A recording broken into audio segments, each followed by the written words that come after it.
Hello friends, welcome to my channel Dolly's Odia cooking. नमस्कार। आपण माने केमती अछंती? एबे तो सब कार्तिक मास चलती। एबे कार्तिक मास शेष हो पंचुक हम, तेणु कार्तिक मासरे बहुत लोक हबिष डालमा करती। मु भी आज से हबिष डालमा आपण मान संगे शेयर करी। एक्चुअली मो माँ बुढ़ी माँ बो को आम तो बो डाकू, जेजेमा को आम माँ डाकू। माँ जिते आम एकदम छोट थलु से हबिष डालमा करूला, बहुत बढ़िया टेस्टी लगे।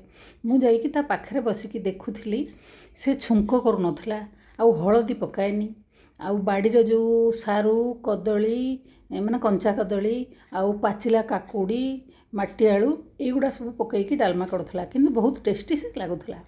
मु तेणु भाविली जे आपण मान सागरे सेटा मु शेयर करी। आपण मैंने देखु ये डालमा हबिष डालमा पंचुक करी खाइबे। आउ जदि बहुत भल लगे मो चैनल को सब्सक्राइब करें। एक्चुअली बहुत टेस्टी होता। Thank you for watching.